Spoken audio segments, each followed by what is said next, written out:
नमस्कार।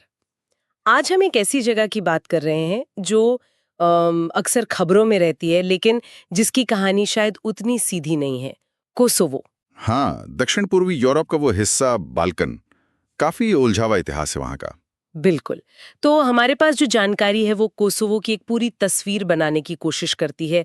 उसकी लोकेशन, इतिहास, आज की राजनीति, समाज। मतलब एक तरह से पूरा प्रोफाइल। हाँ, तो आज कोशिश यही रहेगी कि इसी जानकारी के आधार पर कोसोवो को समझें, उसकी जो जटिलताएं हैं उन्हें देखें और आज वो कहाँ खड़ा है। और वो 2008 वाली बात, सर्बिया से एक तरफा आजादी का ऐलान, वो तो शायद सबसे बड़ा मुद्दा है। वही, उस पर तो दुनिया भी बंटी हुई है।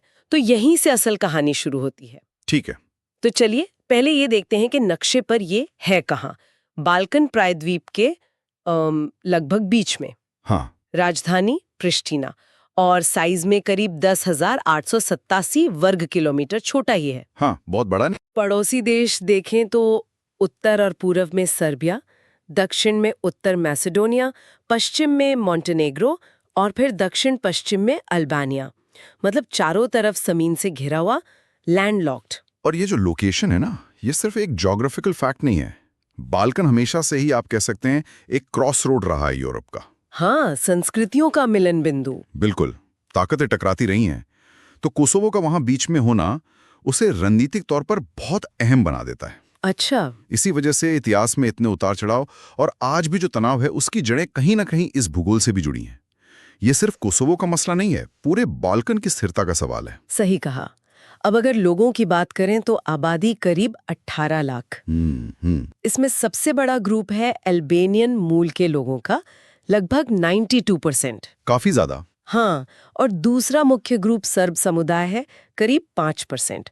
और इसी वजह से जाहिर है दो ऑफिशियल भाषाएं हैं, अल्बेनियन और सर्बियाई। और इसमें फिर धर्म का एंगल भी आता है। ज्यादातर अल्बेनियन जो हैं वो मुस्लिम हैं। हाँ। और सर्ब लोग ज्यादातर ईसाई, ऑर्थोडॉक्स ईसाई। हाँ। ये सिर्फ आंकड़े नहीं है, ये पहचानें बहुत गहरी हैं वहां के समाज और राजनीति में। जो हाल का संघर्ष हुआ उसमें इन पहचानों का टकराव वो एक बहुत बड़ा फैक्टर था। बिल्कुल, ये विभाजन जमीन पर दिखता है। हाँ, रोजमर्रा की जिंदगी में महसूस होता है। इसी से जुड़ता है कोसोवो का इतिहास, जो काफी लंबा और घटनाओं से भरा है। हाँ, कई परतें हैं उसमें। अगर पीछे जाएं तो पहले रोमन साम्राज्य का हिस्सा था, फिर बिजांटीन, फिर मध्य युग में मतलब 13वीं-14वीं सदी में ये सर्बियाई साम्राज्य का एक बहुत जरूरी सेंटर था। सांस्कृतिक, धार्मिक कई अहम मठ वहीं बने। हाँ, वो सर्बियाई पहचान के लिए बहुत महत्वपूर्ण जगह मानी जाती है। हाँ, फिर 15वीं सदी में ऑटोमन आ गए और अगले लगभग 500 साल तक उन्हीं का राज रहा। एक लंबा दौर। हाँ, ठीक है। इसी दौर में इस्लाम फैला, अल्बेनियन आबादी भी बढ़ी। फिर 20वीं सदी की शुरुआत, बाल्कन युद्ध, ऑटोमन गए और कोसोवो सर्बिया का हिस्सा बना, जो बाद में युगोस्लाविया बन गया। अच्छा। युगोस्लाविया के अंदर भी इसकी स्थिति बदलती रही, कभी ज्यादा ऑटोनॉमी, कभी कम। लेकिन असल मोड़ आया 90 के दशक में, जब यूगोस्लाविया टूटने लगा। हाँ, राष्ट्रवाद की लहर पूरे इलाके में, और यहीं से कोसोवो में अल्बेनियन और सर्ब लोगों के बीच तनाव बहुत बढ़ गया। अल्बेनियन लोग ज्यादा अधिकार और फिर आजादी मांगने लगे। सर्बिया उसे अपना हिस्सा मानता रहा। और ये तनाव फिर 1998-99 में एक भयानक लड़ाई में बदल गया, कोसोवो युद्ध। हाँ। कोसोवो लिबरेशन आर्मी KLA और सर्बियाई फोर्सेस के बीच बहुत हिंसा हुई, मानव अधिकारों का उल्लंघन हुआ, लाखों लोग बेघर हुए। बहुत दुखद था उस समय। हाँ, और इसी मानवीय संकट को देखते हुए फिर नाटो ने दखल दिया 1999 में। सर्बिया के खिलाफ हवाई हमले किए। हाँ। जी, करीब 7-8 दिन तक बमबारी चली। मकसद था सर्बियाई सेना को हटाना।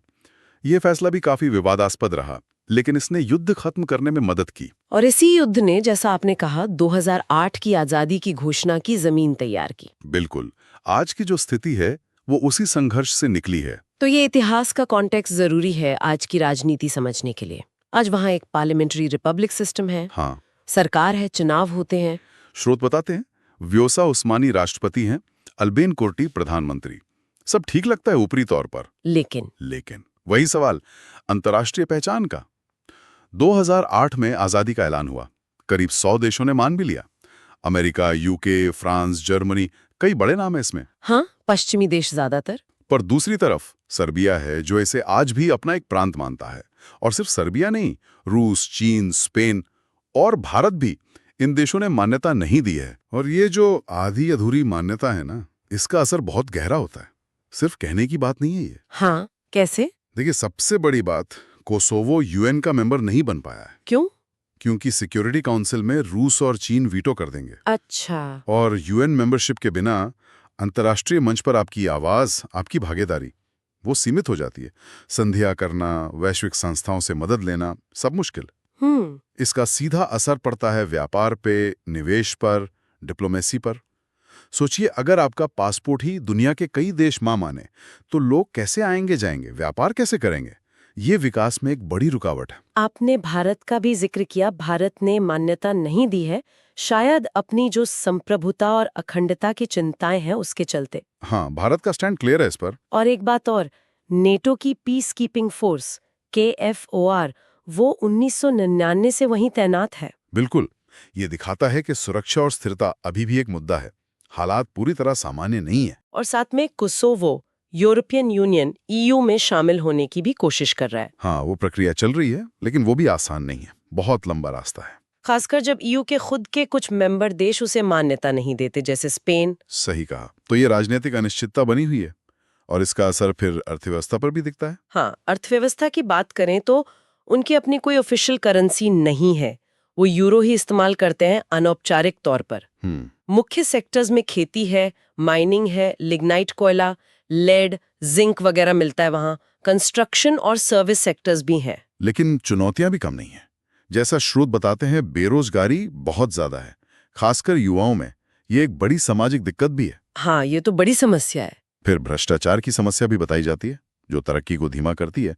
और जैसा हमने कहा, पूरी इंटरनेशनल मान्यता न होने से विदेशी निवेश उतना नहीं आता जितना आ सकता था। कंपनियां हिचकती होंगी। बिल्कुल, जहां राजनीतिक स्थिति साफ ना हो, वहां कौन पैसा लगाना चाहेगा? और फिर वो विदेशों से आने वाले पैसे, रेमिटेंसेस, उस पर भी काफी निर्भरता है। जो लोग बाहर काम करते हैं, वो घर पैसा भेजते हैं। अच्छा, मतलब अर्थव्यवस्था को सहारा तो मिलता है, पर ये लॉन्ग टर्म हल नहीं है। सही बात है। स्थायी समाधान तो अंदरूनी विकास से ही आएगा। इन सब मुश्किलों के बीच भी कोसोवो का अपना एक अलग रंग है, अपना समाज है। कुछ दिलचस्प बातें भी हैं, जैसे ये यूरोप का सबसे नया देश है, 2008 वाला। हाँ। और एक चीज जो बहुत खास है, वो है यहाँ की आबादी। 50% से ज्यादा लोग 25 साल से कम उम्र के हैं। सोचिए, आधी से ज्यादा आबादी युवा। ये यूरोप में सबसे यंग पॉपुलेशन में से एक है। हाँ, और इसका असर दिखता है। फुटबॉल का क्रेज बहुत है। म्यूजिक, खासकर हिप हॉप, पॉप, ये सब युवाओं में बहुत पॉपुलर है। ये वो पीढ़ी है जो लड़ाई के बाद के माहौल में बढ़ी हुई है। और ये युवा आबादी, देखिए, दो धारी तलवार है। एक तरफ ये देश के लिए बहुत बड़ी ताकत है, नई सोच, नई ऊर्जा। हाँ, बदलाव की उम्मीद। बिल्कुल। लेकिन दूसरी तरफ, अगर इन युवाओं को सही मौके, शिक्षा, रोजगार नहीं मिले, तो यही युवा आबादी निराशा का, अस्थिरता का कारण भी बन सकती है। ये कोसोवो के लिए एक बड़ी चुनौती भी है और एक बड़ा अवसर भी। सही बात है। थोड़ी सी बात पर्यटन की भी कर लेते हैं। हालांकि अभी बहुत बड़ा टूरिस्ट हब नहीं है, पर कुछ अच्छी जगह हैं। हाँ, जिक्र आता है। जैसे राजधानी प्रिस्टिना के पास गेरमिया पार्क है, घूमने फिरने की जगह। पश्चिम में पेया शहर के पास पेया मठ है, वो ऐतिहासिक है, सर्ब ऑर्थोडॉक्स चर्च के लिए अहम। पहाड़ों में ब्रेजोविका स्की रिजॉर्ट है। और दक्षिण में प्रिज्रेन शहर, वो काफी मशहूर है अपनी पुरानी ऑटोमन स्टाइल की बिल्डिंग्स, मस्जिदें, चर्च, पत्थर की गलियों के लिए। हाँ, प्रिज्रेन काफी खूबसूरत शहर सुना है। वो दिखाता है कि कितनी अलग अलग संस्कृतियों का असर रहा है वहाँ। बिल्कुल, वो कोसोवो की कल्चरल डाइवर्सिटी का सिंबल जैसा है। और वही बात है, पर्यटन का विकास भी जुड़ा है देश की स्थिरता और इमेज से। जब तक अनिश्चितता रहेगी, शायद बहुत ज्यादा टूरिस्ट आने से हिचकेंगे। तो आज हमने कोसोवो के बारे में जो भी जानकारी देखी, उससे एक तस्वीर तो बनती है।